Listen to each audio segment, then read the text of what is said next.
Selamat pagi, siang, sore, atau malam teman-teman praktikan semua. Perkenalkan, nama saya Wanda Kusuma Wardani dengan kode ASLabWK sebagai Asisten Laboratorium Telekomunikasi 2025. Pada video ini, saya akan menjelaskan dasar teori untuk modul 5 dan modul 6, modul praktikum sistem telekomunikasi terkait materi pulse code modulation, multiplexing, dan juga multiple access. Berikut adalah tujuan praktikum modul 5 dan modul 6. Untuk modul 5, Pulse Code Modulation, yaitu untuk mengenal dan memahami prinsip-prinsip pengubahan sinyal analog menjadi digital dalam PCM, dan untuk mengetahui pengimplementasian dari PCM. Kemudian modul 6 tujuannya untuk mengenal dan memahami jenis-jenis multiplexing dan multiple access, kemudian untuk memahami teknik jalur jamak berdasarkan waktu atau TDM, dan memahami teknik jalur jamak berdasarkan frekuensi atau FDM. Oke, kita masuk ke pembahasan yang pertama, modul 5, yaitu Pulse Code Modulation, atau biasa disingkat dengan PCM. Pulse Code Modulation itu adalah metode yang digunakan untuk merepresentasikan sinyal analog yang tercuplik dalam bentuk digital.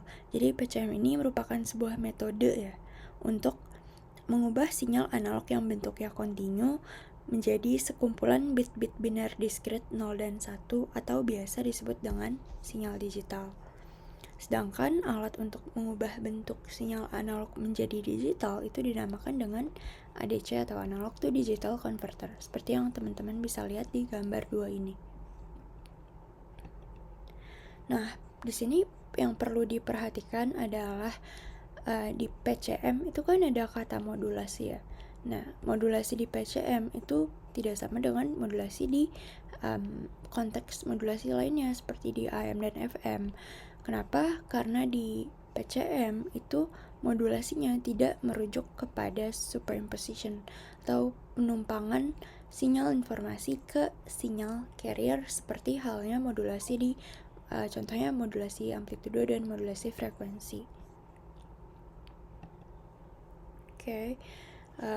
Selanjutnya kita masuk ke tahapan dari PCM. Di sini ada 3 tahapan utama dari Pulse Code Modulation yang dilakukan secara sekuensial. Oke. Jadi inputnya kita punya sinyal analog, kemudian dilakukan sampling, selanjutnya hasil sampling kita lakukan kuantisasi, dan selanjutnya hasil kuantisasi kita lakukan coding sampai akhirnya menghasilkan output sinyal digital. Oke, untuk tahapan yang pertama atau sampling itu merupakan metode untuk mencacah atau mencuplik gelombang analog dengan pulsa diskrit sebagai pencupliknya. Dengan inputnya adalah sinyal kontinu terhadap waktu, dan outputnya akan menjadi sinyal diskrit yang juga terhadap waktu ya. Kalau kita lihat dari sisi matematika, sampling itu adalah perkalian antara sinyal yang sedang dicuplik dengan sinyal pencupliknya. Kalau kita lihat di gambar 3 ini, contohnya sinyal pencupliknya adalah delta T ya, sinyal impuls dalam domain waktu. Dan ketika dikalikan, itu akan menghasilkan YT atau sinyal samplingnya. Oke, jadi outputnya itu berbentuk diskrit, dia akan terdefinisi di satu waktu dan tidak terdefinisi di waktu lainnya.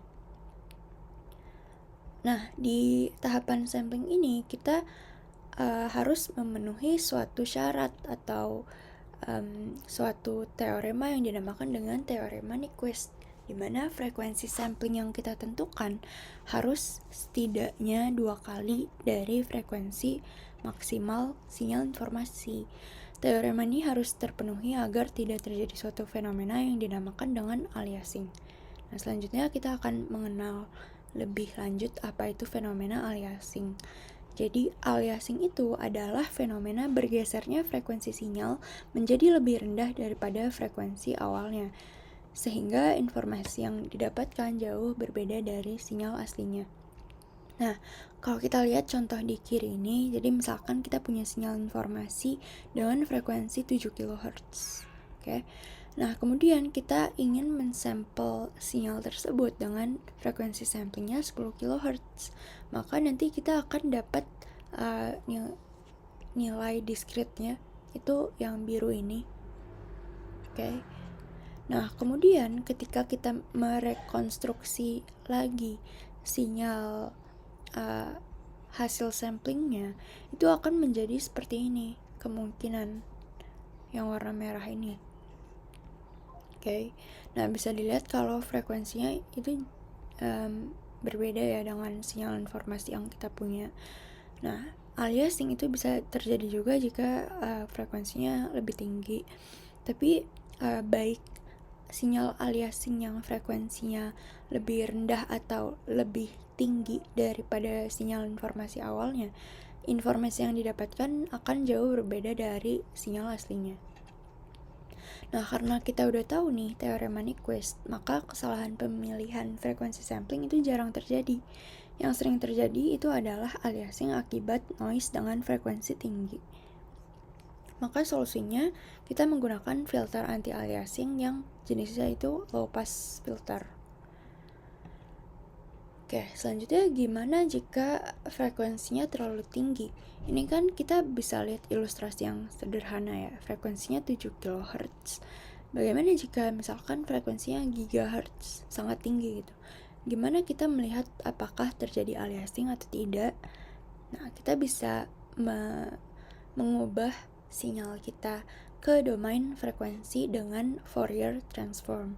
Nah, di sini bisa kita lihat di gambar 8 kalau samplingnya sempurna, di mana Fs sama dengan 2 kali Fm, dan kita bisa lihat di sini pendekatannya dari sinyal kita itu akan menjadi seperti ini. Jadi tidak akan ada overlap antar harmoninya gitu. Dan ini dikatakan perfect sampling.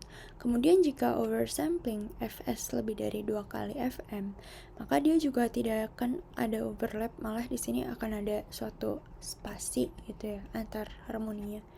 Dan ketika dia undersampling, ketika terjadi aliasing Fs kurang dari 2 kali Fm, maka di sini akan terjadi sebuah overlap.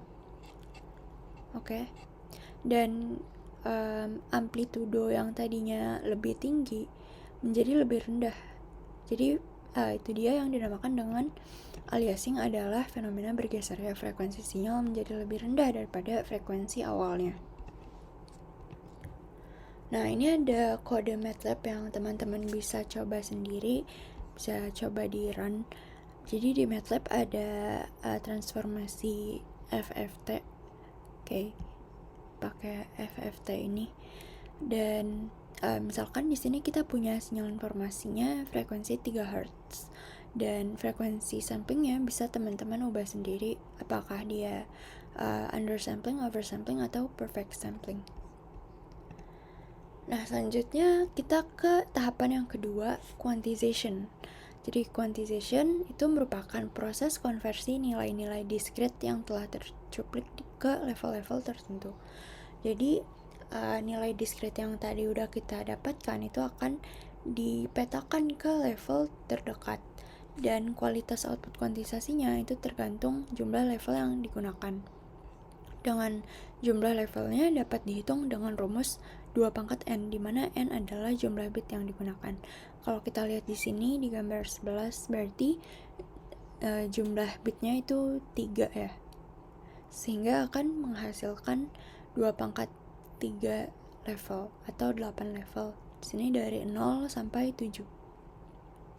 Amplitudo diskrit dari output terkuantisasi disebut sebagai representasi level, dan jarak antara dua representasi level yang berdekatan disebut dengan step size. Nah, di sini bisa kita lihat juga bagaimana resolusi bit.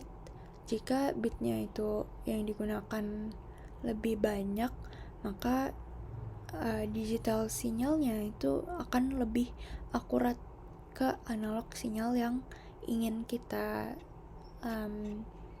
ubah ke sinyal digital ya. Selanjutnya di proses coding mengubah amplitudo sinyal diskrit hasil kuantisasi ke dalam bit-bit biner.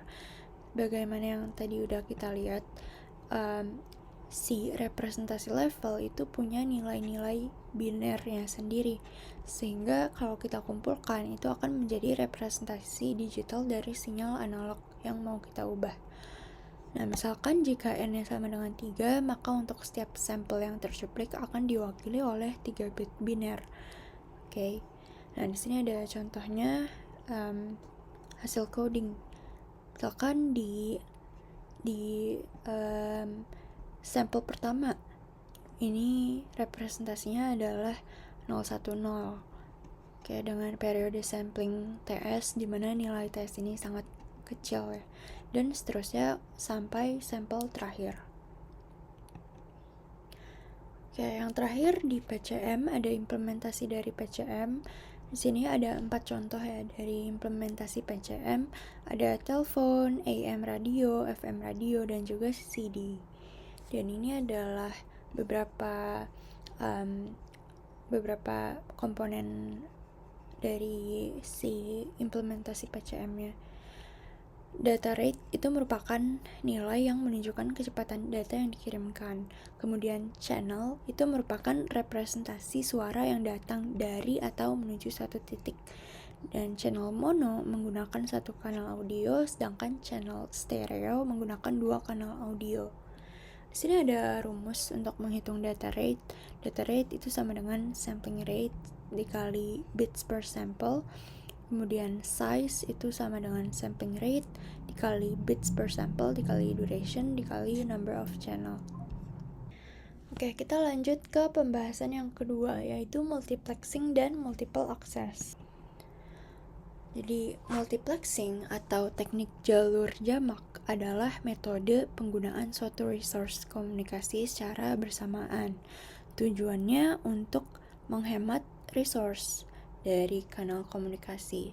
Beberapa teknik jalur jamak adalah time division multiplexing atau TDM, frequency division multiplexing atau FDM, code division multiplexing atau CDM, dan wavelength division multiplexing atau WDM. Nah, ini ada ilustrasi konsep dasar dari multiplexing ya, dimana ada beberapa sumber, N input dan N output. Oke. Dan di sini hanya ada satu link. Kita masuk ke klasifikasi yang pertama, time division multiplexing atau TDM. TDM itu merupakan teknik multiplexing yang membagi waktu sampel-sampel dari beberapa sumber, dan informasi beberapa sumber tersebut ditransmisikan secara berurutan pada satu kanal komunikasi. Fitur utama TDM itu adalah equality. Nah, TDM itu sendiri terbagi menjadi 2, yaitu sinkronus TDM dan asinkronus TDM. Di sini ada ilustrasi untuk sinkronus TDM. Jadi di sinkronus TDM kita mengalokasikan setiap frame memiliki slot tergantung dari jumlah sumbernya. Di sini karena ada 4 sumber, maka per frame-nya akan ada 4 slot yang dialokasikan untuk setiap sumber gitu. Oke, tapi kalau kita lihat di sini jumlah data yang dimiliki oleh sumber tuh berbeda-beda. A punya 4 data, B punya 2, C hanya punya 1, dan D punya 3. Sehingga pada pengiriman yang pertama yang dikirimkan adalah A, B, C, dan D. Kemudian pada pengiriman kedua slot untuk C-nya itu kosong karena data C udah terkirim semua gitu pada saat pengiriman pertama. Sehingga yang dikirimkan adalah ini ya, dengan slot kosongnya juga terkirim. Dan begitu juga dengan pengiriman ketiga dan pengiriman keempat. Di sini 3 slot kosong yang terkirim ya. Nah, adanya empty space pada frame menjadikan sinkronus TDM tidak efisien terhadap bandwidth, waktu, dan biaya. Selanjutnya adalah asinkronus TDM atau beberapa sumber menyebutkannya statistical TDM. Pada asinkronus TDM, dia dinamis slot frame-nya. Jadi slot per frame-nya itu tidak bergantung pada jumlah sumbernya. Di sini ada 3 slot ya. 3 slot per frame. Nah, slot per frame yang dialokasikan secara dinamis berdasarkan kecepatan sumber, Dan jika dibandingkan dengan synchronous TDM, tentunya teknik ini lebih efisien terhadap bandwidth dan waktu, tapi lebih memakan biaya. Lebih efisien karena di sini nggak ada slot kosong yang terkirimkan ya ke receiver. Jadi lebih efisien dan mungkin ada slot kosong yang terkirimkan di akhir saja. Selanjutnya adalah frequency division multiplexing. Jadi FDM itu adalah teknik multiplexing yang mengirimkan beberapa sinyal yang telah digabungkan untuk dikirimkan secara bersamaan dengan berbagai medium yang sama. Jadi kalau FDM kita punya, misalkan di sini contohnya ada 3 sumber, 1, 2, dan 3. Dan masing-masing sinyal mereka yang ingin mereka kirimkan itu dimodulasi dengan frekuensi carrier yang berbeda-beda. Oke. Kemudian setelah itu dijumlahkan ketiganya dan baru ditransmisikan melalui medium yang sama. Kemudian baru masing-masing akan difilter menggunakan bandpass filter ya, karena menggunakan sinyal carrier dan sinyal carriernya berbeda-beda. Jadi di satu ini bandpass filter yang pertama, kemudian baru yang terakhir ke low pass filter untuk menghilangkan noise dan akhirnya menghasilkan sinyal informasi yang dikirimkan. Selanjutnya ada code division multiplexing. Jadi CDM itu merupakan teknik multiplexing yang membagi time slot berdasarkan kode-kode yang berbeda, biasanya berupa kode Walsh. Jadi untuk per data yang dikirimkan dia punya suatu kode gitu. Misalkan di sini purple code, di sini green code dikirimkan secara bersamaan dan karena dia punya kode di per datanya, maka dia bisa tahu nih akan pergi ke receiver yang mana. Gitu juga dengan yang green code ini. Oke.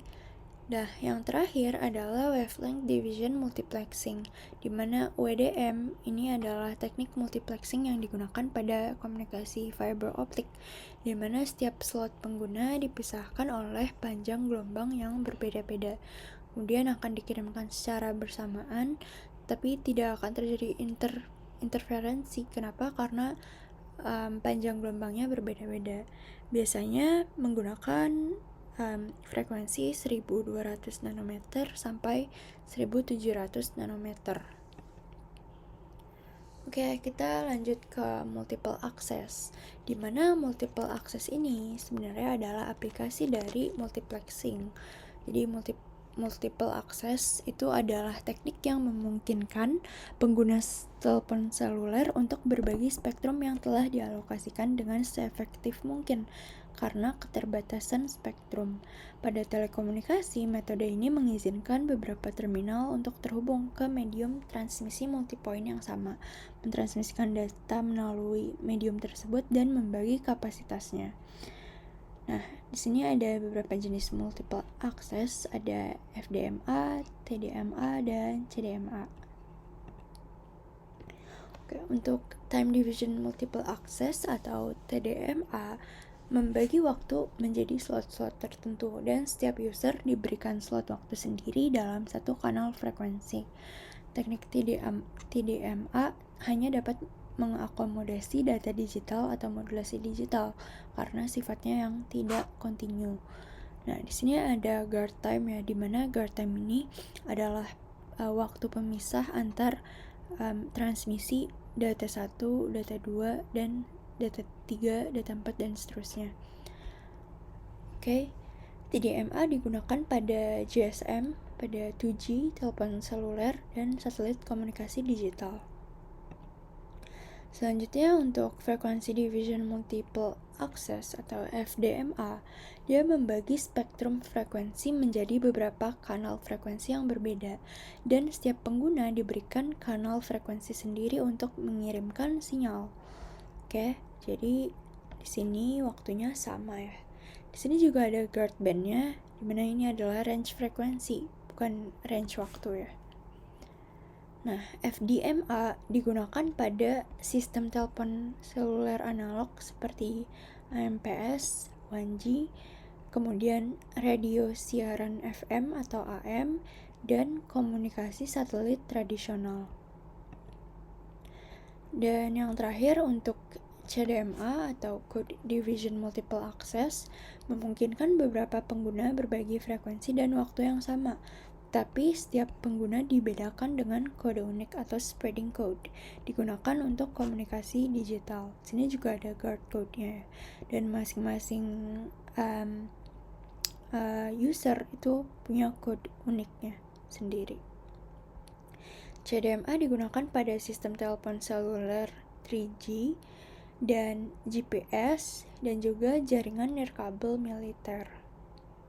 Oke, mungkin sekian yang bisa saya sampaikan di video ini. Terima kasih atas perhatiannya. Jika ada pertanyaan bisa kontak kontak ini. Terima kasih.